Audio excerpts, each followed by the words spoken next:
Hello and welcome to the Gaming Memories video.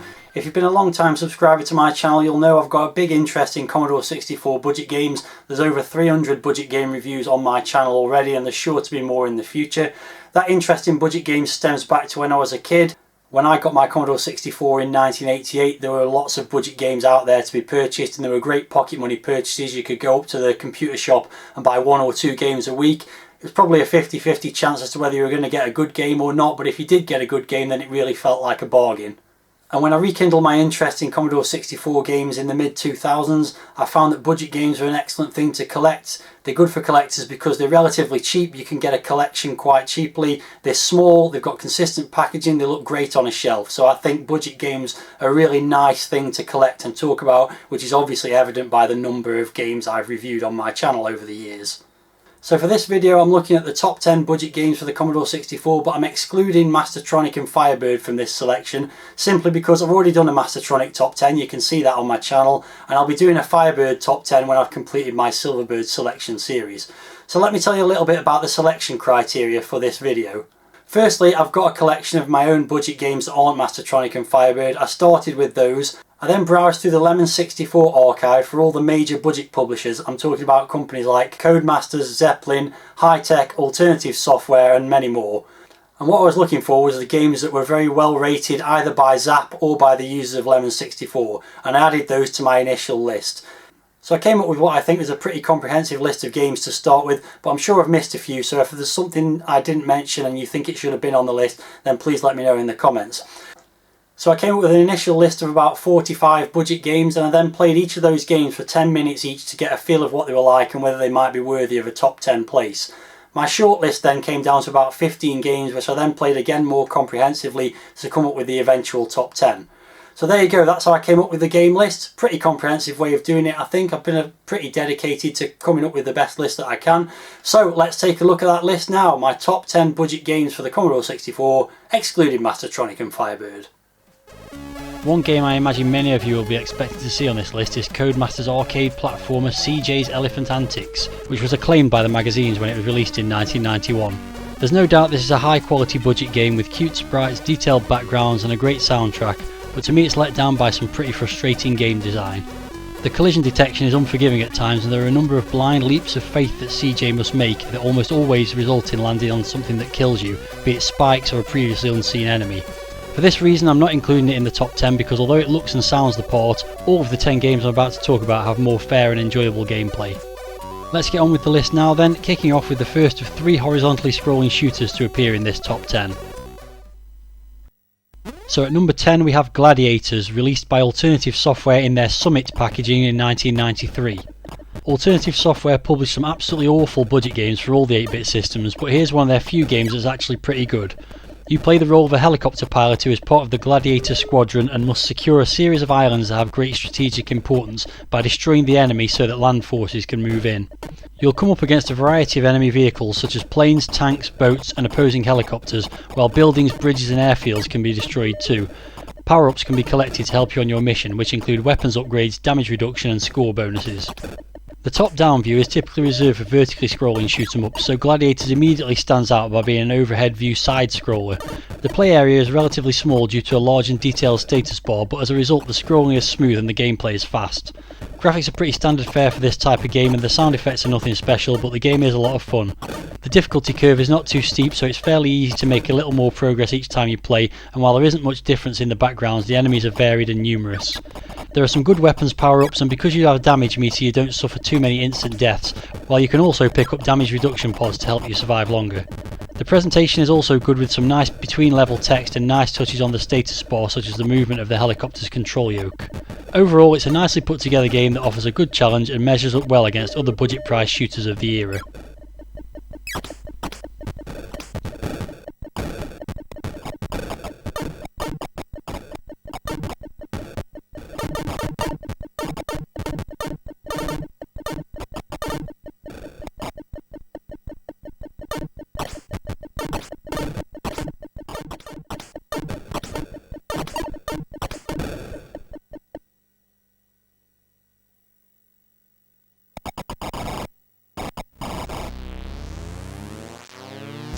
In 9th place we have Draconics, released by Zeppelin Games in 1988. In this flick-screen platform adventure game you take control of Frognum, a reptilian creature whose mission is to destroy the Tyrant Beast, an evil ruler of the world in which Frognum lives. The game is made up of around 100 screens, many of which include enemies that generally follow fixed paths but may also chase the player. Frognum starts the game with 2 weapons, Fire Breath, which is limited but may be replenished by collecting items, and a Punch, which is unlimited. The player's mission is to explore the screens to find 4 special abilities and then face the final battle. One of the abilities is the Morph Helix, which allows Frognum to transform into a sea monster that can swim and fight underwater. There's absolutely no doubt that this game is rock hard, and I highly recommend playing a cracked version to give you more lives and fire. But despite the high difficulty level and often frustrating jumping of your character, this is clearly a polished game with excellent graphics and sound. It would be better if more of the enemies could be destroyed, but learning their movement patterns in order to get past them is part of the challenge of the game. There are a large number of screens to explore, and every time I play it I get a little bit further, which gives it a high replayability factor despite that difficulty curve. It's a game I'll probably never complete without cheating, but nonetheless it's a finely crafted game for the price it was sold for back in the day.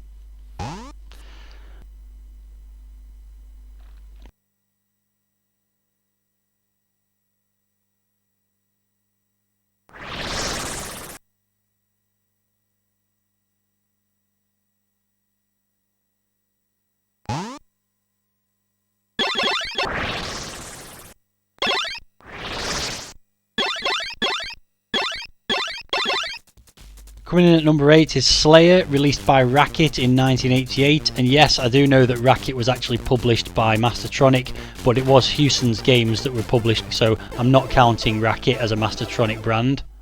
Small on plot but big on action, Slayer sees you piloting your space fighter through 3 horizontally scrolling levels packed with hordes of enemies and environmental obstacles. In many places the paths are narrow, so navigation must be precise, and shooting the wall-mounted installations is important. Power-ups such as multi-way fire, protective orbs and smart bombs are scattered throughout the levels, and each ends with a large boss that must be defeated by systematically destroying several weak points. There were so many side-scrolling shooters released on the C64 that you had to do something extra special to stand out, and Hewson's game certainly does that at the budget price point. The metallic graphical style stands up favourably to full-price games like IO and Armalite, with some smooth scrolling and a good variety of enemies. The selection of power-ups is fairly basic, but the multi-way fire comes in particularly useful when you reach the end of level bosses, and the spinning shields mean you can make progress without such a high risk of one-hit deaths. There's a good mix of blasting action and dexterous navigation through the environment, and the strategic way you have to destroy the bosses by picking off one gun at a time is clever and quite unique for this point in time. It is a tough game for sure beyond the first level, and the fact it only has 3 levels and occasional programming glitches does explain its position as a budget release, but as low priced space shooters go, this is bettered by only one game on the system, which I'll get on to later.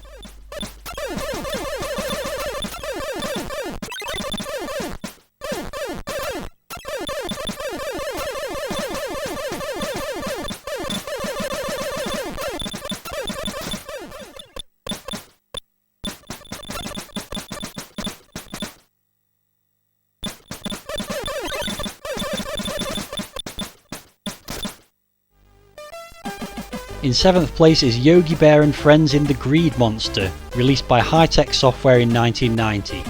Hi-Tec Software was responsible for more than a dozen budget games based on characters from popular cartoon shows, and this one brings together many of the Hanna-Barbera favourites in one big adventure. The Greed Monster has stolen all the toys in the world, so Yogi Bear's treasure hunters have set out to recover them. Unfortunately, all the hunters have been captured by the monster except Yogi, so it's up to him to rescue his friends and all the toys. Taking the form of a flick screen maze game, you have to search for your friends and collect toys while avoiding or shooting various creatures. You are armed with sweets to throw at the creatures, but these are limited.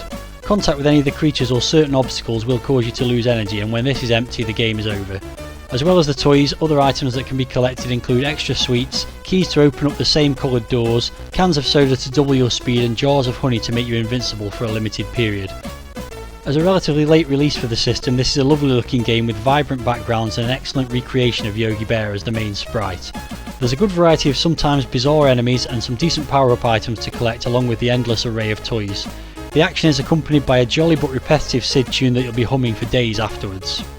Gameplay wise, it's a pretty simple affair that is somewhat similar to the classic Sabre Wolf, as you traverse the maze to find your friends and pick up keys to give access to new areas.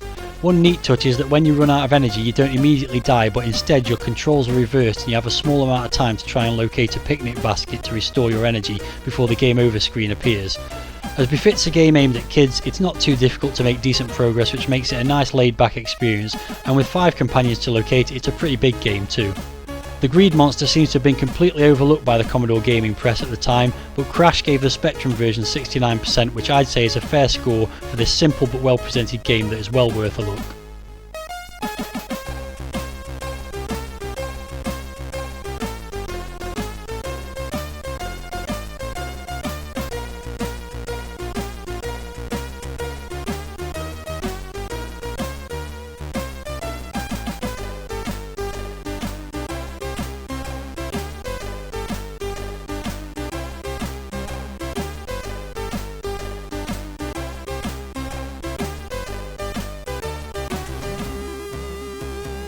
At number 6 we have Zamzara, another Racket release from 1988. Zamzara is a side-scrolling platform run and gun game in which the player controls an alien of the same name. The object of the game is to escape from a laboratory complex before a time bomb explodes. You have exactly 15 minutes to fight your way through 29 stages to the rescue ship in which you can leave the complex. Along the way you'll encounter a variety of aliens and gun emplacements which you will need to destroy with your arsenal of weapons. You're armed with 4 different laser weapons and a rocket launcher with a limited number of shots. You must determine which weapons are most effective against each enemy you encounter to allow you to progress to the exit of each stage. The first thing to mention about Zamzara is that it's a graphical masterpiece, from the H.R. Geiger inspired main character to the variety of enemies that are all beautifully animated to the slick metallic sheen of the background objects and the flawless scrolling. It's just a fantastic looking and brilliantly programmed game. Sound wise it's impressive too, with some meaty sound effects in game and a cracking Maniacs of Noise tune on the title screen. When it comes to the gameplay, you might be put off by the difficulty to begin with, as on your first play you may not even make it past the first couple of enemies. However, this game is very much a trial and error learning experience, as you must work out which of your weapons is best to eliminate each of the enemies you encounter. Levels are short but intense, with each presenting new challenges, and while you'll undoubtedly find yourself being killed over and over again, the shortness of the levels means you'll end up having one more go to try and make a bit more progress, which may soon turn into 10 or 20 more goes. With only 15 minutes to complete 29 stages, rapid progress is essential, and while it's a game I've never completed and probably never will, Zamzara balances difficulty against progression in such a way that it never seems a chore to play.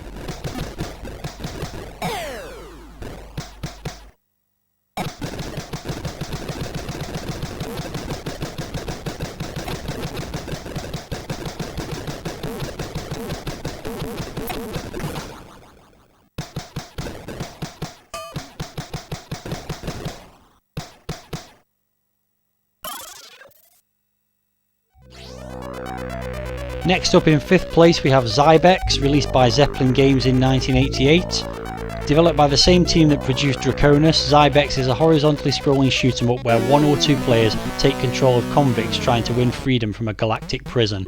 To buy their freedom, the player must collect tokens to open later levels by destroying the end of level bosses. There are 16 levels, with levels 2 to 12 available to play in any order after completing the first. Levels 13 to 16 are locked until the player earns enough crystals from the earlier stages, and completion of the last level will allow the player to win the Xybex crystal and earn their freedom. Unlike most shooters, firing is automatic with the fire button used to change the current weapon. Collecting a weapon icon increases that weapon's power level up to the maximum of 4.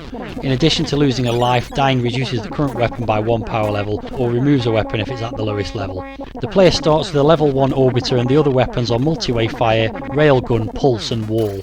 Power-ups are dropped by destroyed enemies, and in addition to weapons, bonus tokens can be collected which are totalled up and added to your score at the end of each stage. Extra lives can be gained by scoring 10,000 points or collecting the floating suit power-ups which appear occasionally. Now I imagine a lot of you are expecting to see Xybex at the top of this list, as it's regarded as one of the best budget releases on the Commodore 64, so let me start by saying why it's not my number 1 pick.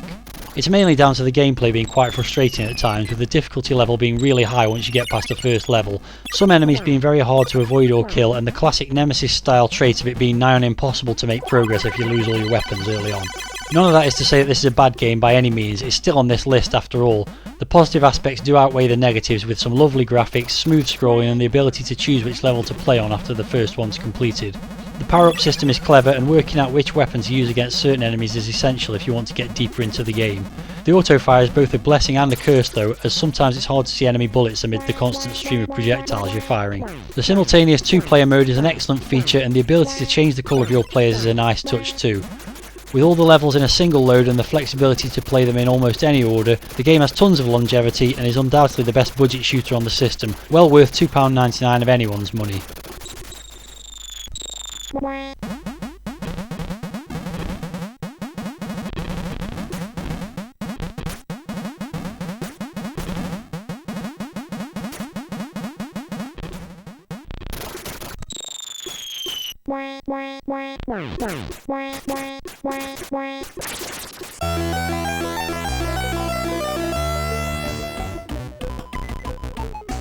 Sticking with Zeppelin games, in 4th place is Titanic Blinky, released in 1992.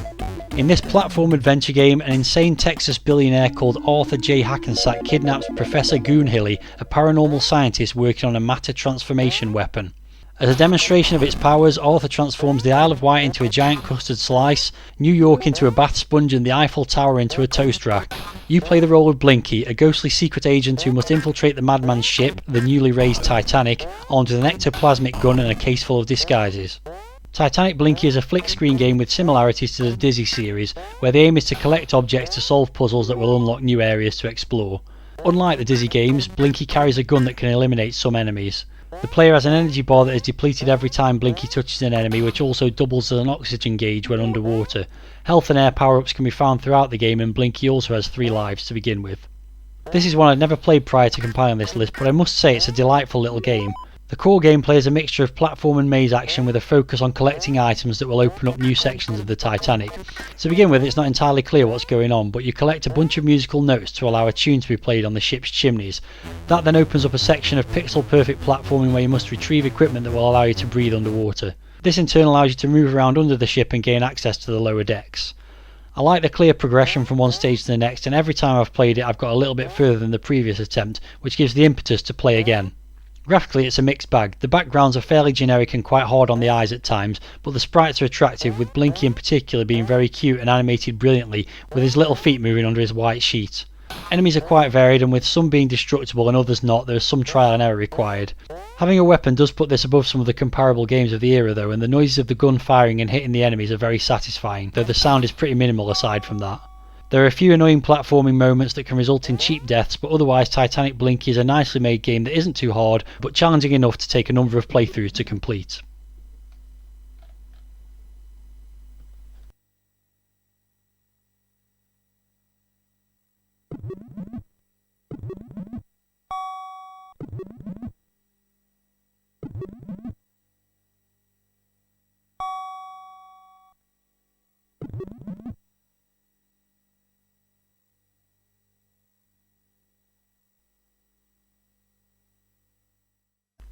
We're into the top 3 now then, and in 3rd place is Quick Snacks, released by Codemasters in 1990.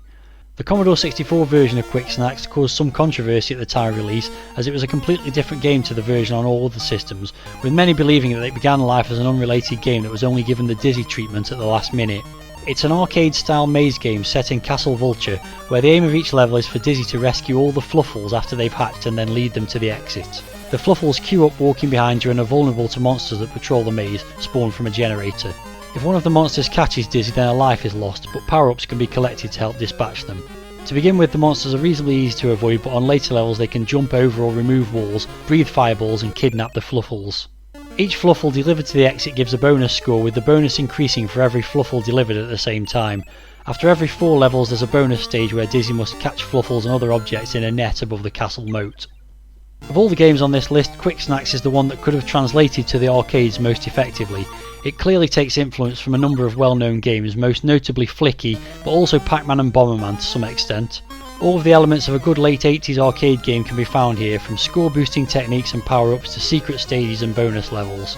Graphically it's quite simple and some of the background colour choices are hideous, but the character sprites are appropriately cute and there's a good mix of music and sound effects.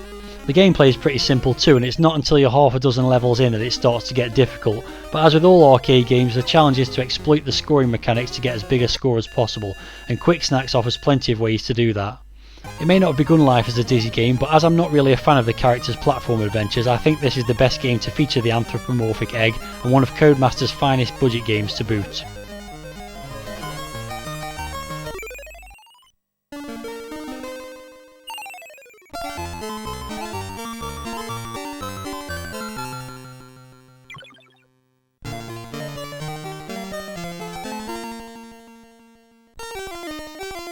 In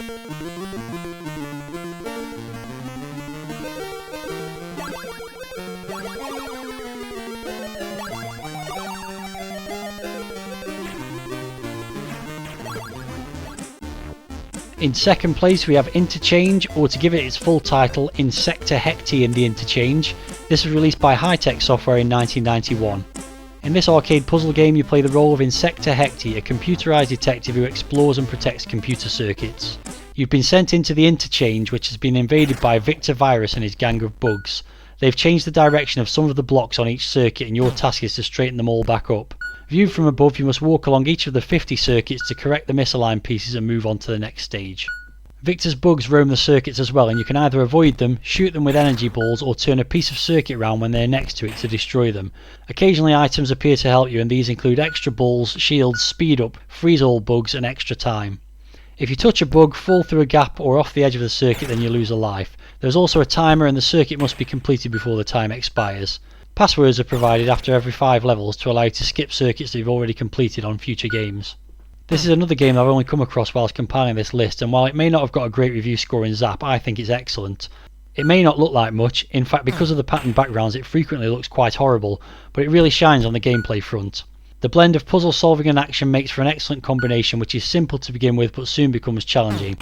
With more complex maze layouts and enemies that can home in or multiply when shot, it can be tricky to negotiate later levels before the time runs out, but the game remains addictive throughout and the password system gives the opportunity to bypass the earlier levels on subsequent plays.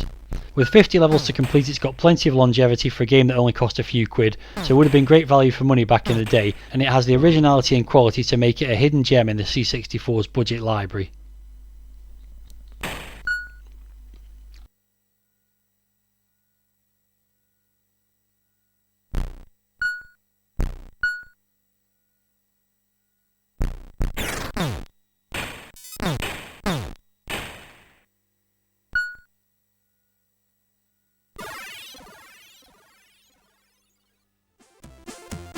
And in first place is Turbo the Tortoise, released by Hi-Tec Software in 1992, but then re-released by Codemasters when Hi-Tec went out of business.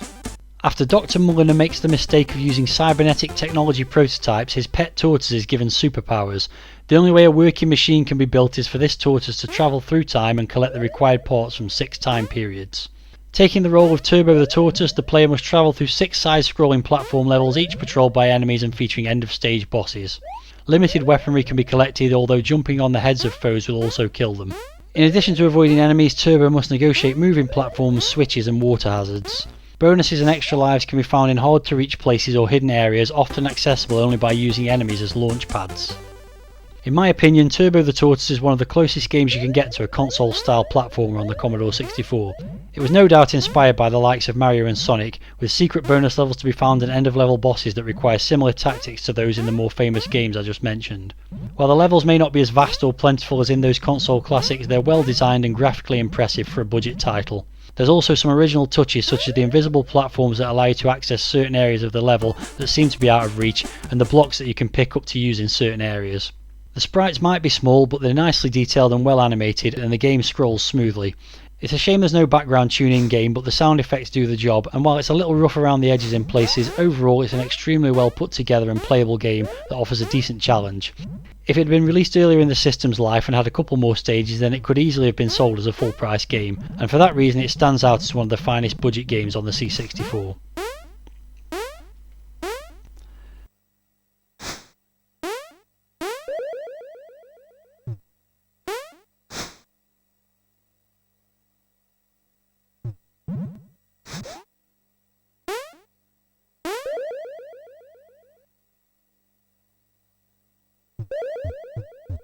That completes my list of the top 10 budget games for the Commodore 64, excluding those published by Firebird and Mastertronic.